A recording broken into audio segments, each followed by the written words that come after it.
Ok សម្រាប់បងប្អូនដែលភ្ជាប់លេខកូដសម្ងាត់ជាមួយនឹង Telegram ហើយអញ្ចឹងយើងអាចធ្វើការផ្លាស់ប្ដូរបានជាទូទៅនៅក្នុង Telegram បើសិនជាបងប្អូនបានភ្ជាប់ទេយើងគ្រាន់តែ log in account Telegram ចូលហើយវានឹងផ្ញើលេខកូដទៅតាមSMS ជាមួយនឹងលេខទូរស័ព្ទដែលយើងបានភ្ជាប់ហ្នឹងជាការស្រេចហើយយើង log in ចូលទៅប្រើប្រាស់ account របស់យើងដោយផ្ទាល់តែម្ដងប៉ុន្តែបើក្នុងករណីអ្នកទាំងអស់គ្នាធ្វើការភ្ជាប់ជាមួយនឹងលេខកូដសម្ងាត់អញ្ចឹងអ្នកទាំងអស់គ្នានឹងមានលេខកូដសម្ងាត់បន្តទៀតនៅក្នុង account Telegram របស់យើងអូខេដើម្បីបដូរលេខកូដសម្ងាត់បានអ្នកទាំងអស់គ្នាចូលមកកាន់ Telegram របស់យើងមកហើយយើងចូលចុច address 3ខាងលើយើងមើលត្រង់កន្លែង setting កន្លែងហ្នឹងចុចហើយអ្នកទាំងអស់មើលត្រង់កន្លែង privacy and security ម្ដងខាងលើគេត្រង់កន្លែង two step verification កន្លែងនេះ on ដោយសារតែយើងបើកមុខងារ two step អញ្ចឹងបើកមុខងារទៅយើងជាប់នៅលេខកូដសម្ងាត់អញ្ចឹងឡើងលេខកូដសម្ងាត់ហ្នឹងអ្នកទាំងអស់គ្នាមិនបាច់បារម្ភទេយើងស្គាល់លេខកូដរបស់យើងពេញចូលមកតែបើសិនក្នុងករណីយើងភ្លេចហើយក៏អត់បញ្ហាដែរដោយសារតែខាងក្រោមនេះមានពាក្យថា forget password យើងមានរបៀបក្នុងការដោះស្រាយផ្សេងតែខ្ញុំអត់បង្ហាញក្នុងវីដេអូហ្នឹងទេបើសិនអ្នកទាំងអស់គ្នាឆ្ងល់អាចមើលនៅក្នុងវីដេអូមួយផ្សេងទៀតខ្ញុំប្រាប់ពីរបៀបក្នុងការដោះស្រាយពេលដែលយើងភ្លេចលេខកូដសម្ងាត់នៅក្នុង Telegram អញ្ចឹងយើងបន្ទាប់ពីពេញលេខកូដសម្ងាត់អាចាស់របស់យើងរួចហើយវានឹងផ្ញើសារផ្ញើលេខកូដសម្ងាត់ទៅកាន់ Gmail ដែលយើងបានភ្ជាប់បាទ Gmail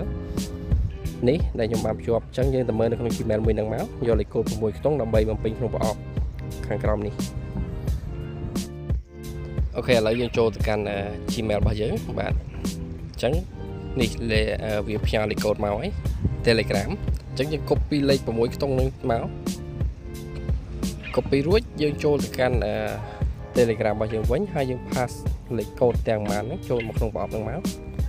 អូខេអញ្ចឹងវាដាក់ថា enter new password អញ្ចឹងកន្លែងនេះយើងវាយ password ចូលយកមក password ថ្មីមិនមែន password ចាស់ទៀតទេណា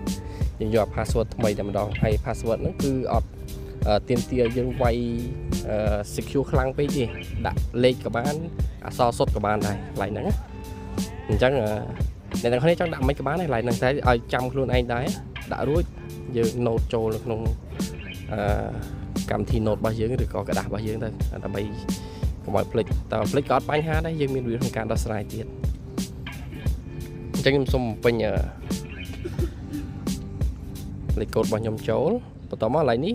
password hint អញ្ចឹងកន្លែងហ្នឹងខ្ញុំសូមណែនាំឲ្យអ្នកនេះកុំឲ្យប្រើដោយសារតែខ្ញុំអត់ចង់ប្រើទេកន្លែងហ្នឹងដោយសារតែបើសិនជាយើងដាក់ក៏អត់មានប្រយោជន៍ទេដែរបើសិនជាក្នុងករណីយើងភ្លេចអាហ្នឹង